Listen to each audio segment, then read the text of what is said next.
Welcome to Mr. Horror Tale. In this video, we're going to share some unbelievable farm horror stories.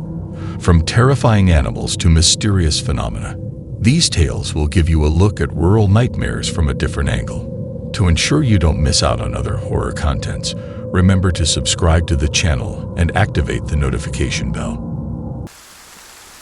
Story 1. Scarecrow. Have you ever been in an extreme situation? Something so intense where you look for strength where you don't have it to save a loved one. Without me, my two innocent little boys would have been victims of something terrible. A being so dark and strange that if it weren't for that being attacking my children, I wouldn't have had the courage to face it face to face. It all happened one morning when I was returning from shopping for my two children. Their mom was at home waiting for me so she can make lunch, but when I parked the truck, I noticed something was wrong. The boys were running into the cornfield, which I have always strictly forbidden them to do, as I lose sight of them. I was worried that they were ignoring me, as there had been many children missing in the last few weeks. I headed in their direction to scold them, but first I was going to leave all the things from the store inside the house. But halfway there, the groceries fell out of my surprise. I couldn't believe what I was seeing. The Scarecrow. The Scarecrow had moved on its own. It was impossible. Its bizarre straw face turned and began to look at me, then came to life and walked in the direction of the children. Immediately after I saw that, I ran towards the farmyard shouting at the children. I saw them in the distance and they saw me, but for some reason they panicked and ran even more. I didn't understand why they were so scared to see me, but when I turned around, I realized they weren't looking at me. Behind me, the Scarecrow was standing imposingly. Somehow, the strange being grabbed me with its soft hand and lifted me up smoothly. It began to choke me with a strength that I could not even consider human. Slowly losing my vision, I was fainting from lack of air. Suddenly, a kick that was hitting the air managed to hit the Scarecrow, and it fell back. I took advantage of this small respite to run in the direction of my children. The corn was too high, and I couldn't see them, but they were shouting, "Dad, help!" So I could guess where they were. Behind me, I heard many noises. I was being followed by this being. I didn't know what it was. I didn't understand how it could be alive, but I didn't care. I just wanted to protect my children. I got almost to the end of the field and found them on the side, crying. I told them that it was all over, that I would take them home and we would eat lunch, and that the monster wouldn't hurt anyone, but they just kept crying louder and louder. Poor kids, they were really shocked. I tried to grab them by the hands, but I felt something grab me from behind and threw me back against the corn. I thought it was the Scarecrow again. I was ready to fight for my children, but no, it was an ordinary man. My children ran to him. For some reason, they called him Daddy. Had they gone crazy?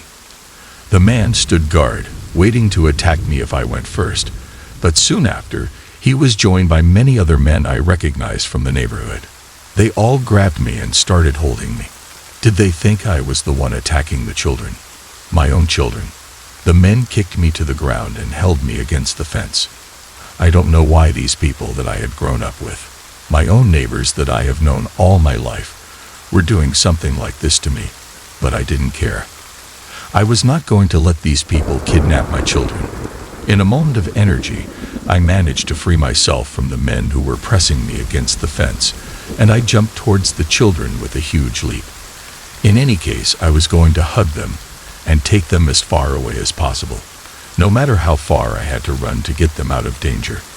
Suddenly, the man my children called their father caught me before I could get to the children. Once he caught me, we both fell to the ground and started fighting.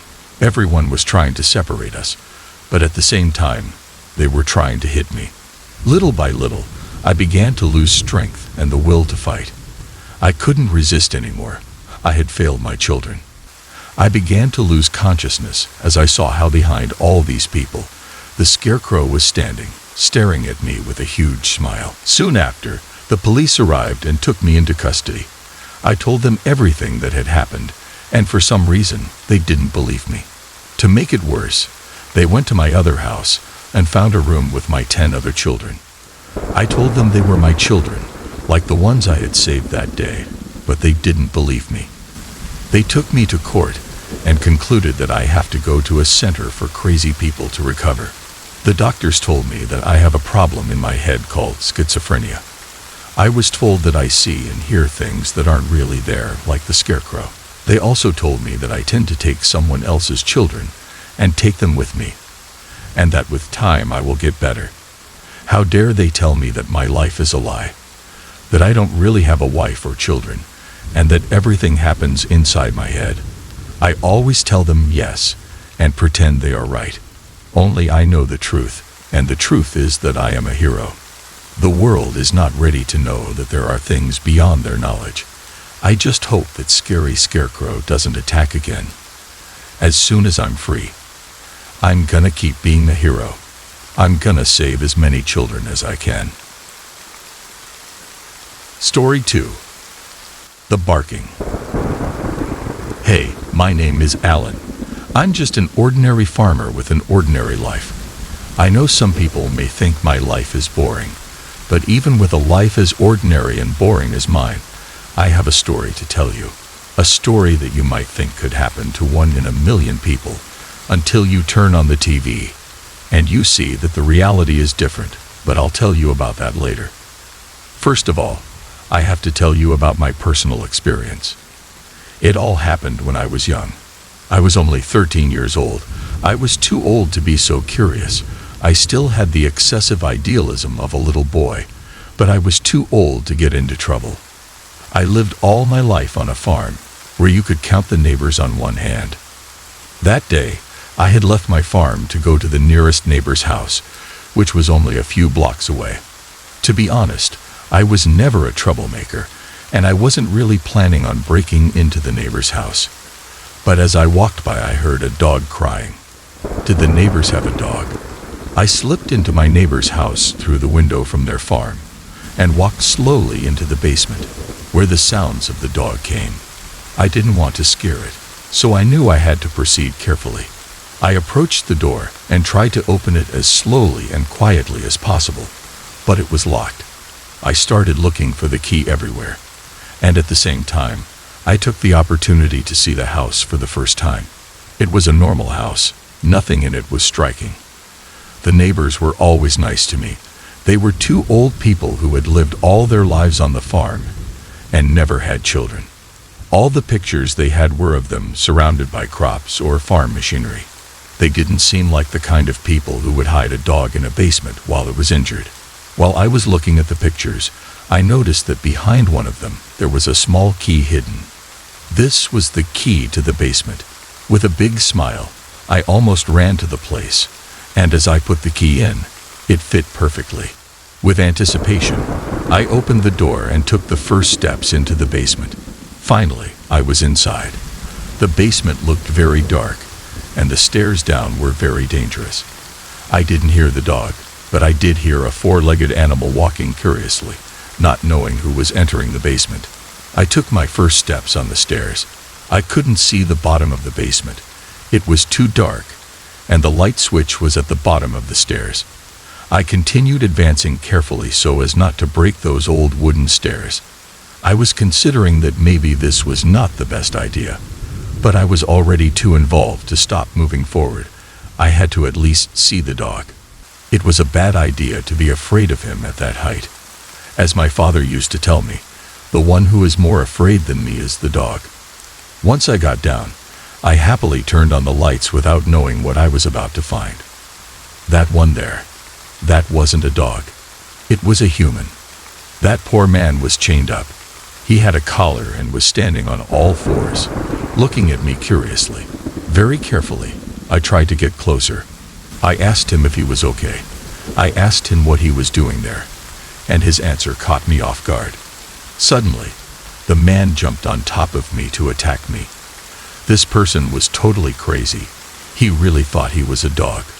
I fought for my life, and protected myself as much as I could from this terrifying person until, luckily, there was a noise at the door and the chained person was distracted for a few seconds, giving me the opportunity to escape and hide under the stairs. While I was hiding, the old man, the owner of the farm, arrived furious with some chains and began to attack his prisoner violently. I told you not to bark. Do you want to put on a show? Haven't I taught you enough? The old man brutally beat the chained man. He tried to resist. He tried to attack him, but he could not, since the chain to which he was tied did not advance more than a few centimeters. Still on my side, from the darkness, I was looking for the right moment to escape. But what would have happened if I had escaped? This man was insane and needed urgent psychological help.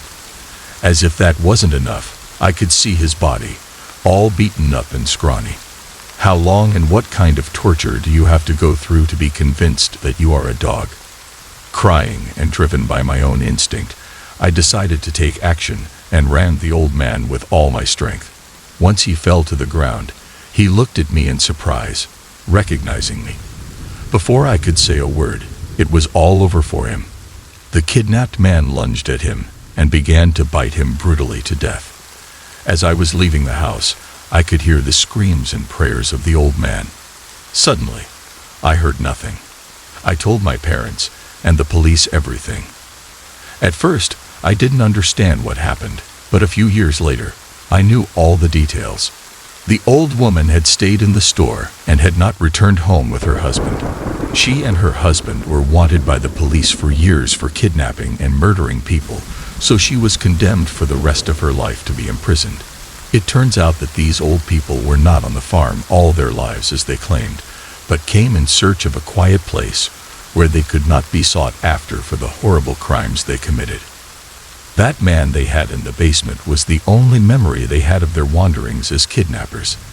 A little boy they kidnapped as a child, and instead of killing him, they trained him for more than 20 years to think he was a dog. He received all the psychological help he could, but the psychological damage was so great that he took his own life before he could get better. As I said at the beginning, be very careful. Something as hard to believe as this can happen every day. When you are leaving your house, stare into their eyes and ask yourself, how well do I know this person? You never know if that elderly couple you have around you might be the most wicked and cruel people you will ever meet in your life. Story 3. Hillbilly. Hey, my name is Ralph, and it may seem boring, but I have a farm. When people come to visit me, they usually think it's a boring place, with no technology and people who are not civilized. They couldn't be more wrong. Today, on farms there is Wi-Fi, computers, and much more technology than they think. But it wasn't always like this. When I was growing up, there were still some people who hated technology, but even more, the city people who brought it. At the time I met such a person, I was only 13 years old. I had gone to visit my uncle's farm. He liked technology, but didn't understand anything about it. That same day, he went shopping in town while I stayed with my cousin. Excited to be there, I wanted to show him my drone. At the time, they weren't as popular as they are now, but my father collected them and knew I could be trusted to show my cousin and uncle. I turned on the drone and started flying it all over the farm. I got past the farm and went to the neighbor's house, but when I did, my cousin panicked and told me to get it out of there as fast as I could. As I was redirecting the drone back to the house, I noticed a person come out and stare at it. The man was terrifying. He was dressed like a bearded hillbilly that you saw in old movies.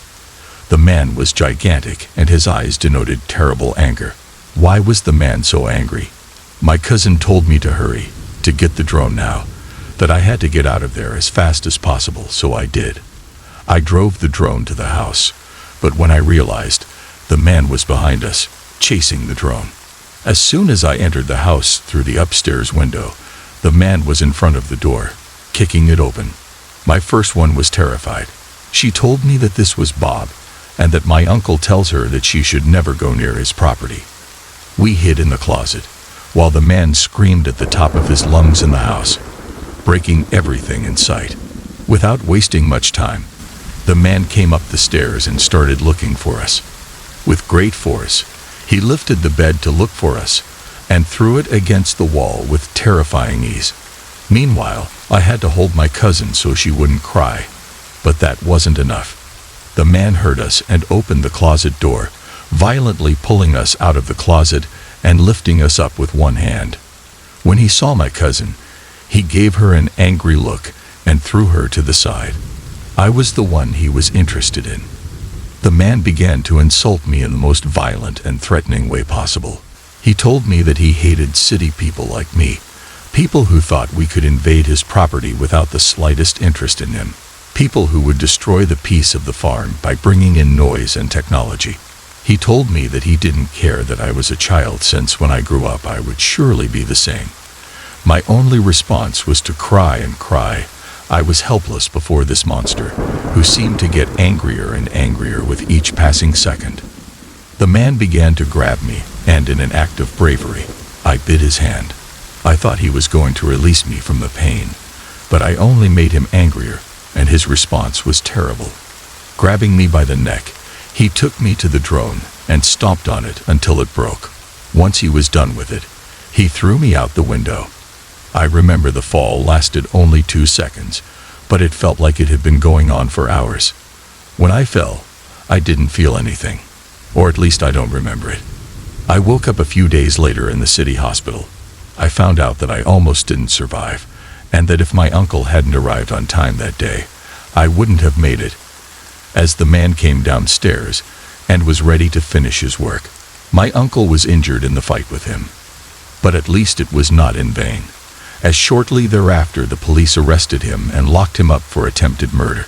Today, my uncle is no longer with us. I took over his farm while my cousin lives in the city, although she sometimes comes to visit me. The man's house was left uninhabited, as he never returned, and no one came to claim it. Every time I pass by, I remember that day.